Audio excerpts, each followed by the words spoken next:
Assalamualaikum warahmatullahi wabarakatuh. Bismillahirrahmanirrahim. Alhamdulillahirabbil alamin. Wa bihi nasta'in 'ala umuri dunya waddin. Wassalatu wassalamu ala asyrafil anbiya'i wal mursalin sayyidina maulana Muhammadin wa ala alihi wa ashabihi ajma'in.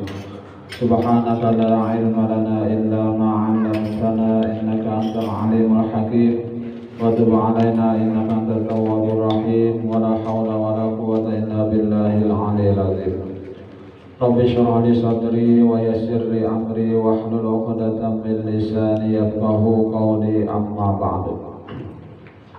Hadirin jamaah Maulidil Rasul sallallahu yang dimuliakan Allah, pertama-tama marilah terlebih dahulu kita sama-sama memanjatkan puji dan syukur kita kehadirat Allah Subhanahu wa taala, karena dengan izinnya jualah, dengan limpahan rahmat karunia-Nya jualah, pada malam hari ini kembali kita dapat berselawat kepada Nabi kita Muhammad SAW. Kemudian kita lanjutkan sama-sama kita menghidupkan majelis ta'lim, majelis ilmu. Salawat serta salam semoga pula senantiasa tercurahkan kepada junjungan kita Nabi besar Muhammad SAW, pada keluarga beliau, sahabat beliau, dan orang-orang yang senantiasa mengikuti jalan beliau ila yaumil qiyamah. Dan semoga kita pun termasuk golongan orang-orang yang mencintai dan dicintai beliau dan akan bersama-sama beliau nanti dalam surganya Allah Subhanahu wa taala. Amin amin ya rabbal alamin. Qala al-mu'allif rahimahullahu ta'ala wa nafa'ana bihi wa bi'ulumihi fid dharain, amin. Diriwayatkan bahwa penghuni sufah atau orang-orang sufi di mana salah seorang dari mereka diberi hadiah kepala kambing yang dipanggang. Namanya kepala kambing dipanggang. Padahal ia sangat membutuhkan. Anak-anak lah, kepala kambing dipanggang. Namun menghadiahkannya kepada orang lain, dihadiahkan lagi kepada orang lain. Dan orang lain itu pulang menghadiahkannya kepada orang lain lagi, keliling-keliling ya nah. Demikianlah kepala kambing itu beredar di kalangan mereka sehingga kembali kepada yang pertama. Tak boleh kasal pulang. Saya mau manjurong ke situ, saya mau manjurong ke situ, ya aja ikan manja. Saya mau manjurong sampai akhirnya tak boleh yang pertama pulang, tak keliling ya kan. Nantinya kadang-kadang banyak nyaman sendirian. Lihatlah sekarang Sidin, bagaimanakah urusan ulama itu terbalik, di mana sesuatu yang dulu ditinggal lari menjadi sesuatu yang dicari. Sedangkan apa yang dulu dicari menjadi ditinggal lari. Ya, terbalik sudah ya kan. Masa sekarang ini zaman sudah edan menjadi terbalik. Menjadi saksi bagi baiknya menjaga diri dari ikut-ikutan fatwa adalah apa yang diriwayatkan dengan musnad dari sebagian mereka, bahwasanya beliau bersabda, la yu'tin nasa illa salasatun amirun au ma'murun au mutakallafun, yang artinya tidaklah memberi fatwa kepada manusia kecuali tiga orang yaitu amir atau penguasa, atau orang yang disuruh dengan memberi fatwa, atau orang yang diberi beban, diberi beban untuk menjadi membuat fatwa. Sebagian dari mereka berkata, para sahabat itu saling menolak 4 macam, yaitu kepemimpinan, kepemimpinan. Dahulu ada wajahnya orang suka dengan pemimpin. Wasiat, titipan dan fatwa.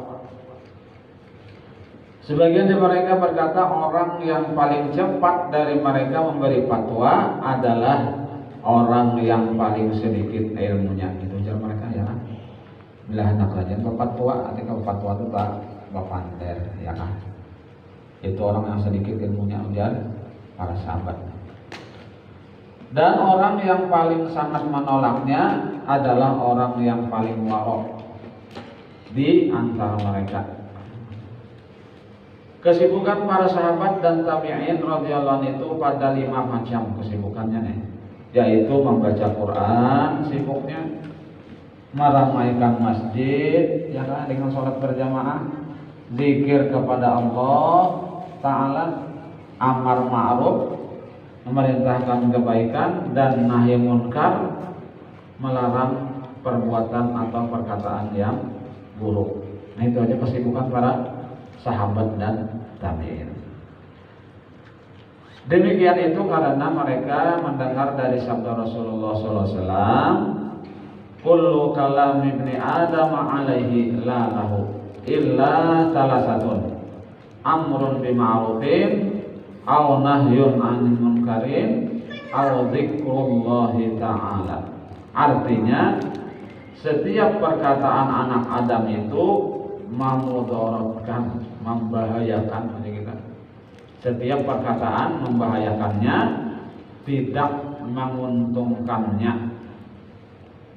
Artinya jarang ada yang menguntungkan. Setiap pemandiran ya kan, setiap pemandiran kebanyakan membahayakan. Ada kebaikan pada kebanyakan bisikan-bisikan mereka, kecuali orang yang menyuruh memberi sedekah atau kebajikan atau mendamaikan di antara manusia yang bertikai ya kan. Itu ada yang ada kebaikan. An-Nisa ayat 114. Sebagian ulama mimpi bertemu dengan ahli ra'yi, ahli pikir kita, dari penduduk Kufah. Ia berkata, apakah yang kamu lihat pada fatwa dan pendapat yang dahulu kamu lakukan? Maka wajahnya tampak tidak senang dari dan berpaling daripadanya. Sebagian ulama dan ia menjawab, kami tidak mendapatkan sesuatu dan kami tidak memuji maksud kesudahannya. Ibnu Husnain berkata, sesungguhnya salah seorang dari mereka memberi fatwa tentang sesuatu masalah yang seandainya masalah itu dikemukakan kepada Umar bin Khattab radhiyallahu anhu, niscaya ia mengumpulkan ahli Badar untuknya, akan diperangi ya. Diam itu senantiasa perilaku ahli ilmu kecuali ketika darurat. Dan di dalam hadis, idza ra'aitumur rajula qad utiya sumtan wa zuhdan faqatalibu minhu fa innahu yulaqinul hikmata. Artinya apabila kamu melihat seseorang telah diberi diam, artinya kada tepi pada jeneng pander, dan zuhud, maka dekatilah kamu kepadanya, disuruh mendekati Nabi ya. Apabila kamu melihat seseorang telah diberi diam, artinya ada banyak pander ya kan, dia ada banyak pander. Dan zuhud ini manggil seperlunya aja ya kan, kapan-kapan hajatnya. Maka dekatilah kamu kepadanya, ujar Nabi, karena ia mengajarkan hikmahnya dikatakan ya. Dan dikatakan orang alim ada kalanya alim umum, yaitu mufti. Mereka adalah teman para sultan atau orang alim khusus, yaitu tempat yang terpencil. Mereka terpisah-pisah dari dan yang diri. Jadi maksud di sini adalah supaya jangan tapi banyak berpander atau ya kan, tapi banyak beban, lebih baik berdiam daripada berpander. Karena panderan tadi itu jarang ada nama mengumpulkan banyak yang memudaratkan. Yang sesuai hadis Rasulullah tadi ya kan, panderan manusia itu kebanyakan memudaratkan, membahayakan gitu. Tidak ada yang menguntungkan kecuali 3 macam, yaitu amal ma'ruf, menyuruh orang berbuat baik, nahi munkar, mencegah orang berbuat jahat, dan zikrullah, ingat kepada atau zikir kepada Allah Subhanahu wa ta'ala. Mudah-mudahan kita mengamalkannya. Amin. Demikian, mudah-mudahan sedikit banyak ada manfaatnya bagi kita semua, dan mudah-mudahan kita mau mengamalkannya, dan mudah-mudahan Allah SWT mengampuni segala dosa-dosa kita, dosa kedua orang tua kita, guru-guru kita, jalan tetangga kaum muslimin dan muslimat, dan mudah-mudahan Allah SWT mengabulkan hajat kita baik hajat dunia dan hajat akhirat, dan mudah-mudahan Allah SWT mematikan kita dalam keadaan husnul khatimah, husnul khatimah, husnul khatimah. Amin amin ya rabbal alamin. Demikian yang dapat Allah sampaikan. Mohon maaf jika ada kekurangan dan kekeliruan. Wabillahi taufiq wal hidayah. Wassalamualaikum warahmatullahi wabarakatuh.